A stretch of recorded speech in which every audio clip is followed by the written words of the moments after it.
Hello everybody and welcome to Mr. Stansfield's Education Videos. Today we're going to be taking a look at part 2 of the Magic the Gathering Photoshop project. And I'm just going to explain the rest of the instructions here. I'm not going to do a demo of the compositing part of that right now. But what I wanted to do is just kind of go through the rest of the instructions and kind of show you a little bit about the research part of this, finding the assets that you're going to need. So in part 1, I went over how to, and we're just going to look at my Google Doc here. In part 1, we went through kind of 1 through 7, and then we're going to pick up on step 8 here on the Google Doc if you're following along.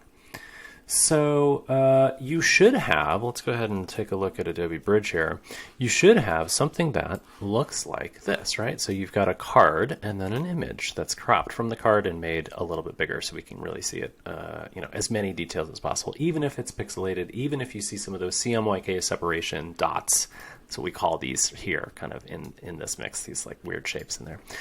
So this is the card that I chose, and I just really like these moose. The idea of like having somebody riding a moose is just really funny and interesting to me, and so that's what I thought would be cool. All right. So this is my image, and this is the image that I'm going to use as inspiration. And I want to draw your attention here to 8C in the Google Doc, and what I've written here is the goal isn't to make an image that looks exactly like the original reference image. The goal is to use the reference image to make an interesting composition. And so what that could be is sort of like, okay, I like this composition, right? I like the moose, so I'm going to find a moose, whatever it takes. But maybe you take this and you're like, okay, well, I'm going to find an elk or a deer. That part doesn't really matter, right? A person riding a wild animal with antlers, right? Whatever that, maybe that's sort of the inspiration. But you know what? Maybe you're like, it'd be really cool if this was like in a city. Or like maybe I like the idea of them kind of like swimming in a big pond, right? Like, I don't know, right? Like you're going to go ahead and take this image and there's plenty of leeway to do really interesting and creative different things, okay? And maybe that's going to be because like, finding this sort of like boggy marsh area is just too hard, right? I can't find that asset, that image. And you're like, I found this other cool like picture of a pond, or maybe it'd be really interesting. Maybe it's something that you just want to play around with and have some fun and make it more of your own image. And a moose, a person riding a moose through a city, well, that's actually more interesting.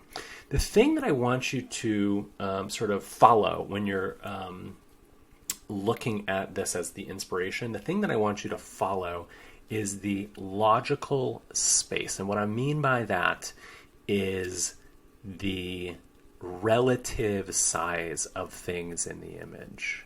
And so in this case, there should be 2 animals or something like that, right? Maybe you're going to have, I don't know, right? Like,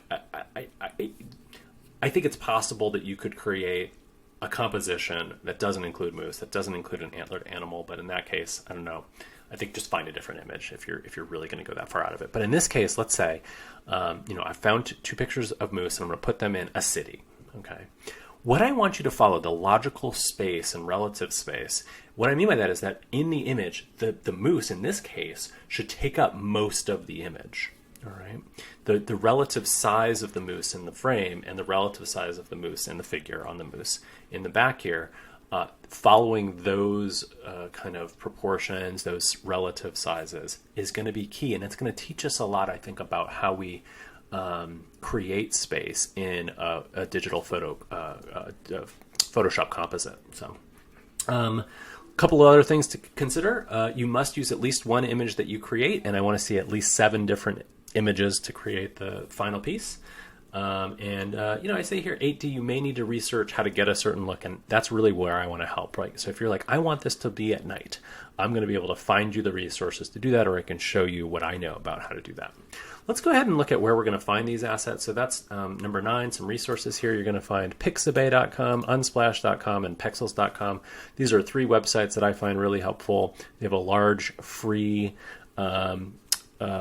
group of images, lots and lots of photographic elements that you can download for free and use for free, really high quality as well. But 9D, there's a website with like 20 or 30 I think, different websites that you might be able to find this stuff. So definitely go through there. And let's start with the moose, right? So let's go ahead. If you just go to Pixabay here and search for moose, what we have is 604 free images of moose, right? Related images: deer, Christmas, reindeer, animal, winter, elk, etc., etc. Well, let's go ahead. Like I said, maybe you're going to go ahead and choose deer because you just can't find the right position for your moose, okay? And then you're like, oh, I'm just going to find this. And a couple of things to note here, especially on this website, Pixabay, you're going to have assets. And assets, by the way, is what Adobe calls like pictures, vector graphics, the things that you're going to use to create something in Photoshop. Assets can be illustrations. They can be digital composites already, like things that are made in Illustrator, hand-drawn. Like this image here looks to me like it could be a digital composite. Okay, and does it tell us here? I don't know that it does, but this to me does not look like an image that is 100% photographic. So anyway, let's go back. But yeah, this particular body position of this deer here looks pretty good. All right, and I think it's going to fit for us. And one of the things that you can sort of think about is like, well, maybe, maybe I'll go with a deer here, and I'll have a person riding a deer, and you have to sort of play around with size or something like that. But this looks like a pretty easy image to make a selection around. It looks like a pretty easy image to sort of extract from the background, which is what we're going to want to do. But once you've found an image, go ahead here to free download and make sure you're getting the highest quality image. Because we want to be able to potentially crop into things, right? Take one small part of the image out, and the higher quality image that you start with, the better. So let's go ahead and download that. And depending on the website, it may ask you to log in. It may only let you download, 2 or 3 images before you log in or something like that. So just kind of do your best to kind of navigate through these websites. You may have to jump around a little bit to find the right thing. And in this case, what I'm going to do is, file, save, download image, and it's going to ask me where to save it. It may just download to your downloads folder, and then you're going to have to organize that folder later on. In this case, I already have a folder here, and I'm going to go ahead and save it. Let's go back to Bridge and just look at that. I've already downloaded a few images. In this case, I have a couple of deer, right? And I just wanted to say that like this image can be flipped horizontally really easily. So, if you're trying to find something and it's not the exact sort of position that you want, that's pretty manageable. We can definitely navigate through that. The next asset that I'm going to be looking for, right, is going to be the rider, right? So I'm going to go ahead and search for horseback rider here at the pixels, and I scroll down and I find this image looks pretty good in terms of the relative. Let's find, our Norwood Riders inspo. Here we go. So this sort of body position is pretty close, or it's close enough, right? It's a person riding a horse. So that's what I was sort of thinking, like, all right, I want a person riding a horse. I'm going to search for horseback rider, and then I can take that person and put it on my my moose or my antlered animal, whatever.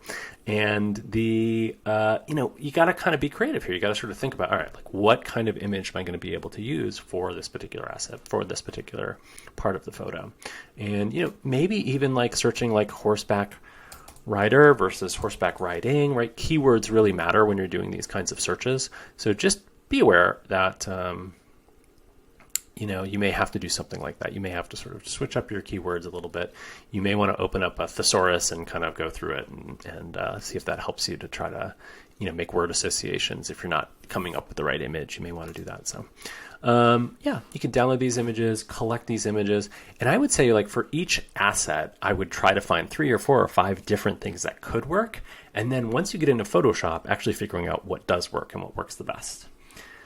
That's pretty much it. For the next part, you're going to actually create the composite, and that's going to be the sort of nitty gritty, the work that, I can't show you exactly how to do your composite because you're going to have individual and unique assets. Blending them all together is going to be tricky, but that's where we can kind of work in class, and we can work together on how to do that. So hope this helped kind of get you on the right track to do your research and get ready to do this composite. And, we'll be able to work together, I think, over the next couple of weeks to be able to kind of complete it. So good luck.